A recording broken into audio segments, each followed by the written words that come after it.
President Trump has threatened basically every major country on earth with tariffs. Let's take a look. Canada and Mexico tariffs. Will oil be included or excluded from those tariffs? So we'll be announcing the tariffs on Canada and Mexico for a number of reasons. Number one is the people that have poured into our country so horribly and so much. Number two are the drugs, fentanyl, and everything else that have come into the country. And number three are the massive subsidies that we're giving to Canada and to Mexico in the form of deficits. And I'll be putting the tariff of 25% on Canada and separately 25% on Mexico. And we will really have to do that because we have very big deficits with those countries. Those tariffs may or may not rise with time. Tariffs on Canada and Mexico, 25%. That's coming on Saturday? That's coming on the first Saturday. But no oil tariff, no oil tariffs. No, I don't. Well, I didn't say that. You said that. No. Well, I don't want to misinterpret. No, we may or may not. We're going to make that determination probably tonight on oil. Okay. Yeah, because they send us oil. We'll see. It depends on what the price is. If the oil is properly priced, if they treat us properly, which they don't. Look, Mexico and Canada have never been good to us on trade. They've treated us very unfairly on trade. And we will be able to make that up very quickly because we don't need the products that they have. We have all the oil you need. We have all the trees you need, meaning the lumber.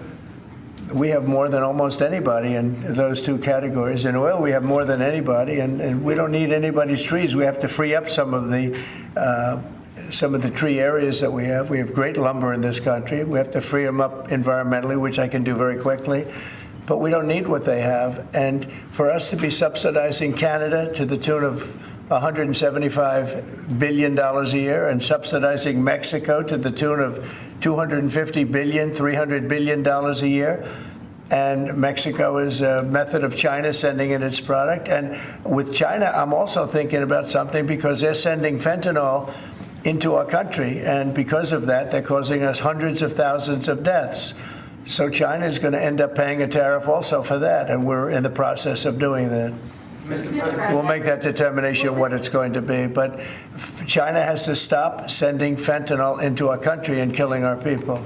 Okay, so there we have Canada, Mexico, China. Before I move on to some of the other countries that have been threatened with tariffs, here's somebody hoping to replace Justin Trudeau as Prime Minister of Canada. Let's see what they have to say about Canada's response to the tariffs. I don't want to give away spoilers. Let's just say this is a very interesting clip.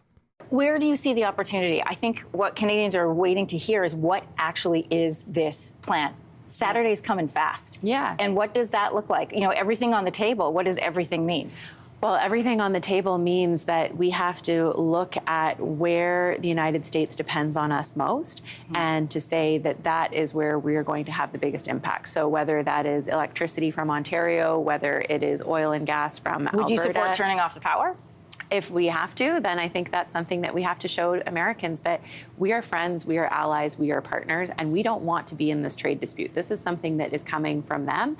But if they do go forward, that Canada will come back very, very strong and demonstrate that they actually do rely on us. We should be so proud of who we are as Canadians and recognize that we offer so much to the Americans and they do depend on us. I think we're and proud. So we need to do that. I think we're proud, but we're worried. Yeah, and that's fair, right? But I think at this point in time, actually what we don't need to be is worried because I know that we are smarter and we are better able to handle this than the Americans. And at the same time, what we also need to do is to make sure that we are protecting Canadian jobs and businesses to weather this storm so that when we eventually win this trade dispute, which we will, because we are smarter and we are better able and better capable to do this, that we have the jobs and the businesses to come back to.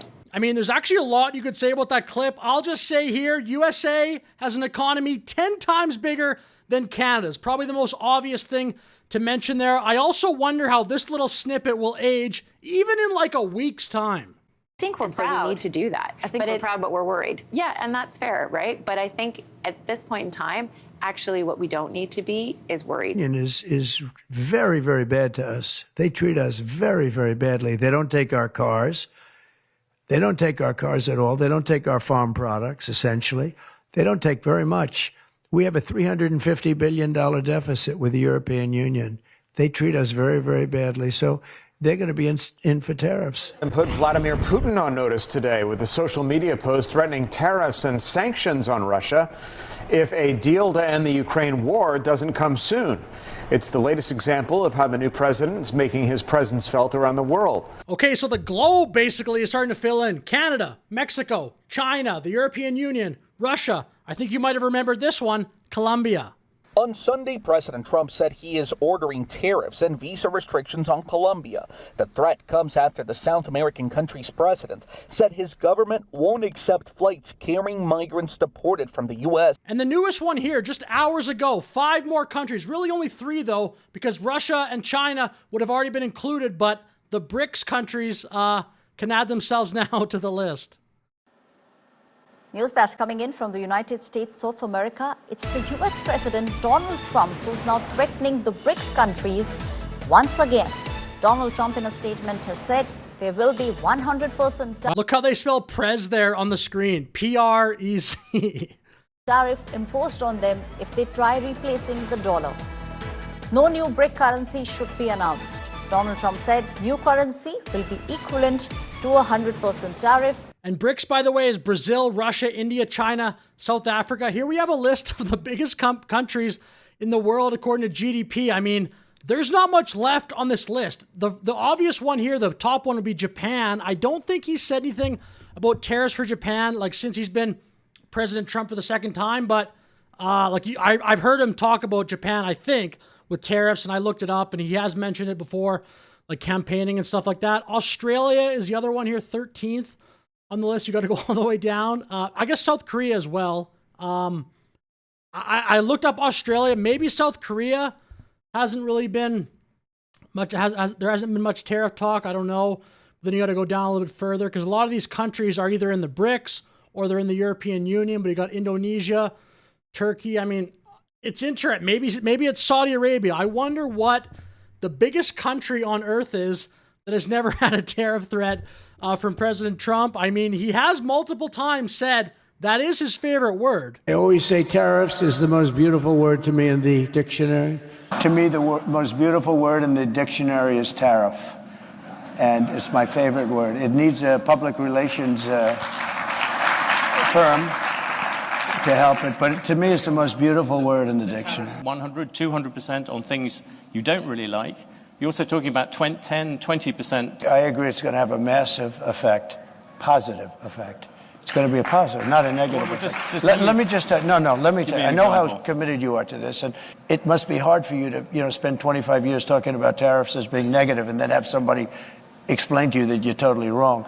It'll have a negative, it will have... If China invades Taiwan, would you... The tariff discussion is great, but I'm not going to talk about that right now. Anyway, with that said, thank you for watching. Like and subscribe. I will see you in the next video.